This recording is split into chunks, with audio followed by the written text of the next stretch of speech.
Here we go. I'm just getting those predictions ready.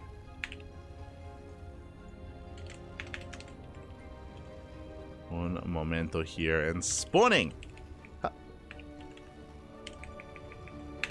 Spawning in the bottom right-hand corner of Oceanborn, we have the Chinese Terran player, the Red Terran, representing Team Little Fairy. It is Coffee. The second best Terran player in China, second only to Oliveira, the world champion. And spawning in the top left-hand corner, we have as opponent, we have the returning ex-military Protoss, the blue Protoss representing the Guangdong Freaks. It is Stats.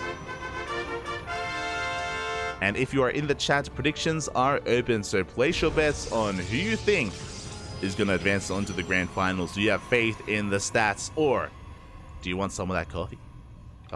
Let's go. Predictions open.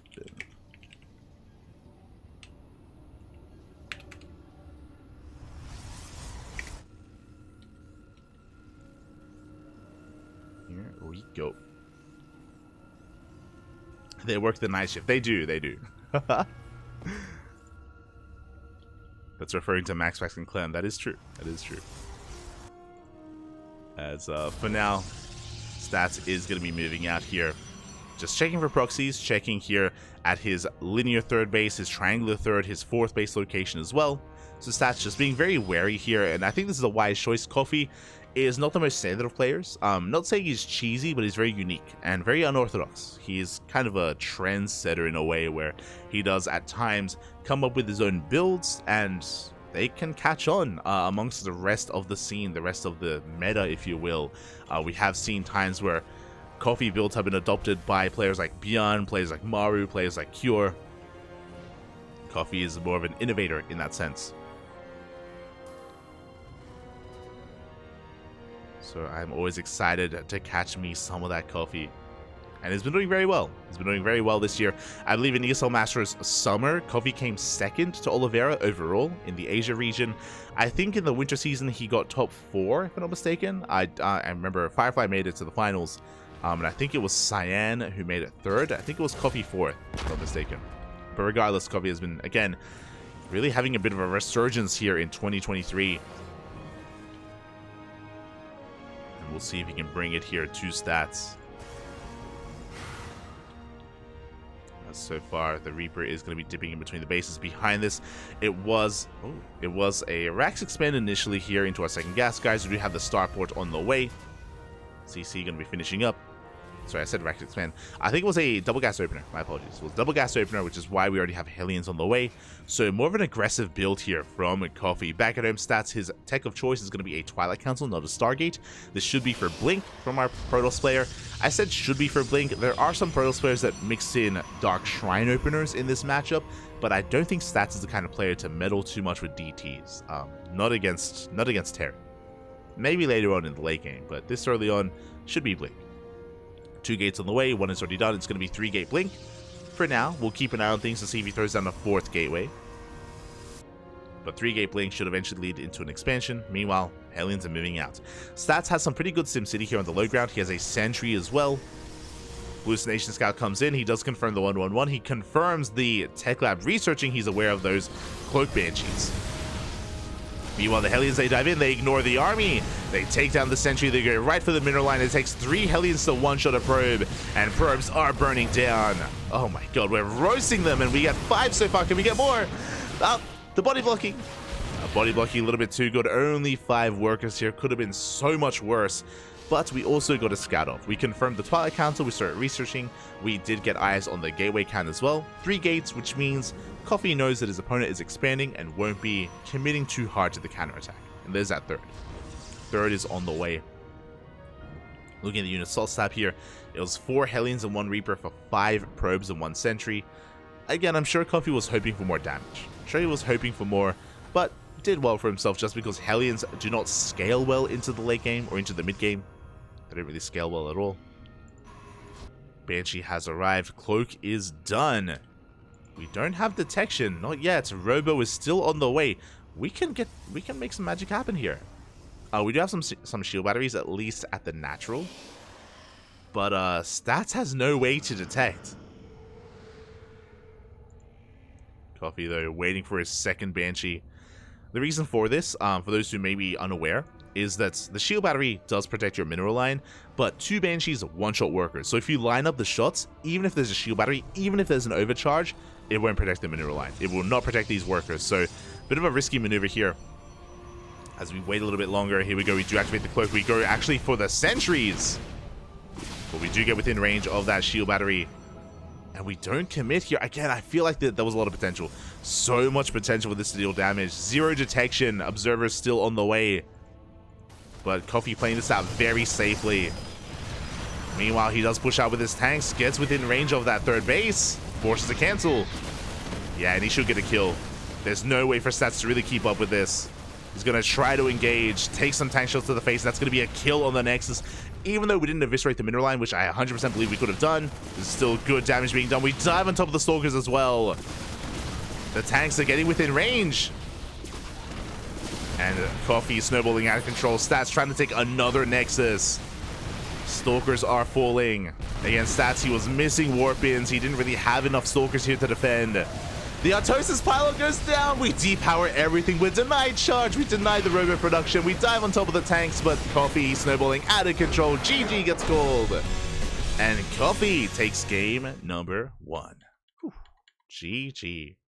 Again, very crisp here. And this is why I did favor Coffee coming into this. But I'm hoping we get an ace match. I'm hoping that Stats can fight back. When it came to that build of Coffee, again, it got scouted, detection was delayed, but to be fair, the Banshees weren't really the most threatening thing there. It was the tank push. This wasn't an all-in. Behind this, Stim was on the way, +1 was on the way, we were getting into additional production. You know, Coffee was working on that next step. Stats, despite going for a 3-gate opener, with 3 gateways you usually have a more robust army, and you're usually very active on the map. But because he saw the Banshee opener, Stats stayed at home. He wasn't active with his Stalkers like you usually are. Usually you want to be parked outside the natural of the opponent just so you can get eyes on any move out, pick it apart, chip away at it, blink back, kite it all the way back home. But Stats was a little bit distracted. Stats, he was just, yeah, a little bit preoccupied, a little bit too distracted by what he had scouted, and as a result, he was pulled apart. GG, well played. Coffee takes a lead.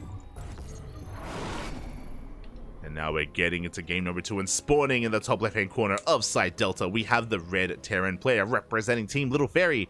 It is Coffee.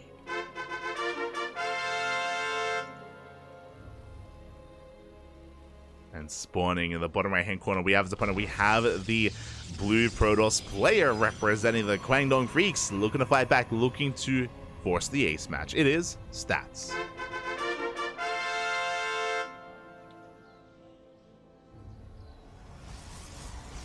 Light said put the house on Coffee.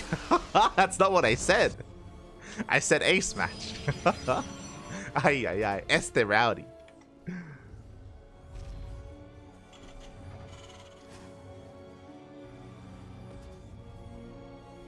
Coffee's game is keeping me up late tonight. I should know not to watch his games past 5 p.m. Oh no.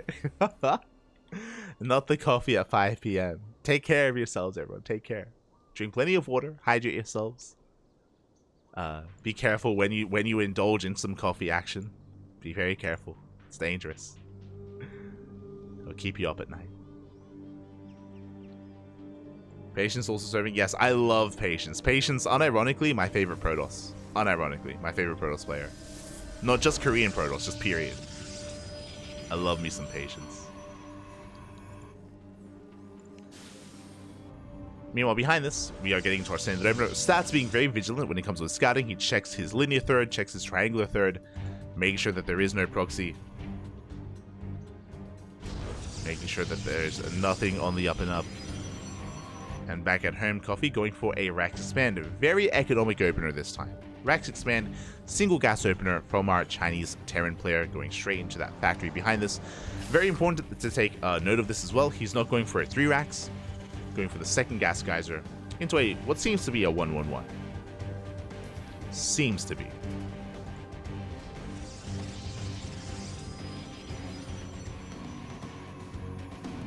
Here we go.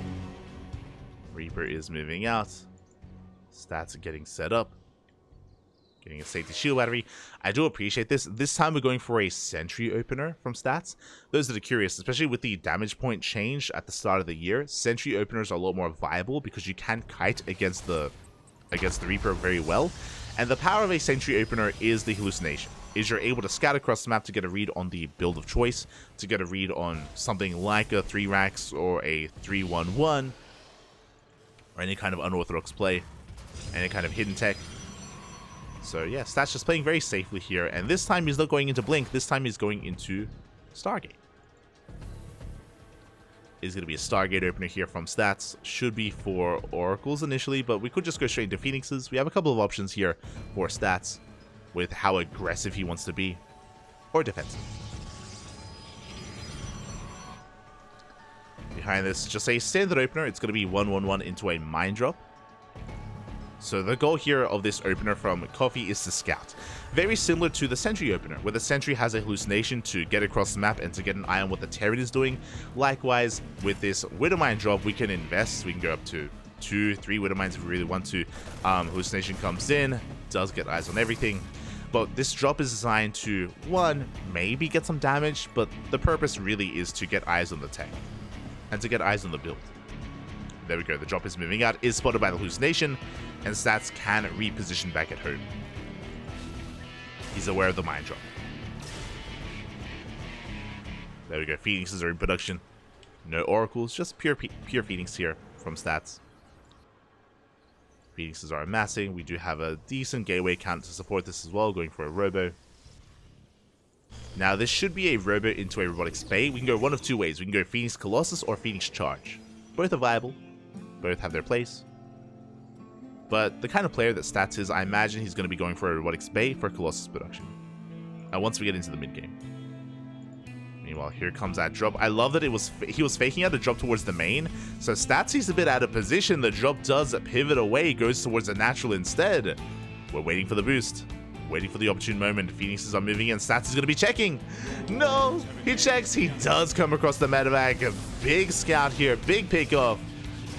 We do drop into the mineral line. Medevac does, of course, confirm the Stargate play. And the Widowmites will not go off. We also confirm the third. So Coffee, he is now aware of the Phoenixes. He also saw the Robotics Bay as it was thrown down, so he's aware that Colossi are on the way. But he's also aware that the ground army is lacking. We're pushing out. We are pushing out here. Behind this, we're getting into a 3-1-1 setup, which is a standard setup on 2 bases. We went straight into tank production after the first couple of Widowmines. Now we are pushing. Again, no blink on these Stalkers, no overcharge. There is a shield battery on the way, but the Nexus isn't done yet. Now we have to protect these tanks. As the Phoenixes, they catch some reinforcements. Tanks are repositioning. They should be. Phoenixes are coming back. They're going for that Liberator again. Coffee has to babysit his siege units here. But it looks like he should deny this third. Yeah, massive tank volleys go off on the Immortal. Shield battery is done, but we focus down one of those Phoenix. A Phoenix for a Liberator. Behind this Stim, a +1. Combat Chills on the way. 3rd CC as well. And this base is going to fall. Big pick off here from Coffee. He's bleeding out of tank. Nice pick off from Stats. He is, you know, trading, but not worth losing an entire Nexus. Meanwhile, Liberator goes into the main. Phoenix is out of position. Uh-oh. That Lib, it's going to get damage done. The Phoenixes, they get left idle. 1 Phoenix goes down. And Coffee pulling Stats apart. That's 7 dead workers, 8 dead probes in the main base. And so far, Coffee doing a good job at preserving his units. He does siege. And Stats is he looking. Big tank shots. The Stalkers are going down. Stats, he's bleeding out far too much. Being pulled apart, he loses 8 workers across the map, loses his main army. We have a handful of Phoenixes left over. Stim still is not done. We can't really chase this down. These Phoenixes, they're trading well. But Stats, he's down to 1 Immortal, 2 Stalkers. We go for the scam. We get eyes on the would-be third. Coffee still preserving those tanks as well. They're like his firstborns. We protect them, Poppy. We protect them. And Coffee does rotate back around. These Phoenixes are keeping him pinned back at home for now. That can be the production. Oh, the Widowmine shot. The mine! Up! Oh, a big connection. 2 Phoenixes go down. Oh my god, the setup. The set of the bait from Coffee. The Marines are in position. He catches the Phoenixes. This time Stim is done. We're down to a single Phoenix remaining. We try to catch a medevac, but alas, we zone Stats away. And Stats is in a lot of trouble here. He does have Colossi. He has access to Colossus production. This is gonna help, don't get me wrong. It is gonna help, but he's been bleeding out too much. Looking at the Unisource tab here, he lost all of his Phoenixes, lost his Immortals, the base, Stalkers, Probes. Stats, he is trying to tread water here, is trying to keep up, trying to survive. He could maybe defend against a frontal assault, but Coffee, with the supply advantage, is going for some drops. He's going for a main push to distract Stats and going for the drop into the main. Ideally, one of these gets damage done, maybe both. Drop goes in, Stats, he reacts, he recalls! He recalls to the main, and that means that the third base is exposed, and Coffee is going for another base kill. Aye. Yeah, he goes right for it. Tank siege up Widowmite as well. GG gets called, and Coffee will take the 2-0, advancing on to the grand finals. GG. GG, well played. Coffee coming in hot here again. Coming into this, again, I did rate him a little bit higher than Sue, and I didn't want to admit it, but he is more informed than Stats at the moment, and yeah, looking damn powerful. You know, saying that he is top 2 Terran in China, that actually means something nowadays. A lot of the Chinese players are actually competing and actually taking down a lot of the Koreans. I'm talking about not just Oliveira, Coffee, Firefly, Jeshi, Cyan. These big name Chinese players, they do take down the Koreans on a regular nowadays, and at least a lot of the like mid-tier or even some of the high-tier Koreans as well.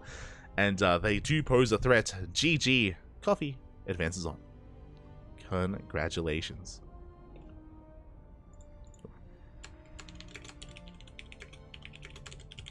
And we will just let them know from here. We do have to take a moment here to have a look at the bracket itself to get a read on what has been going on and any other updates that have been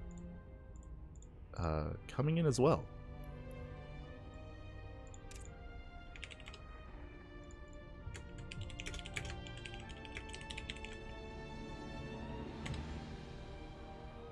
Exclamation mark B in the chat if you guys want to have a look at the bracket yourselves as we switch our scenes over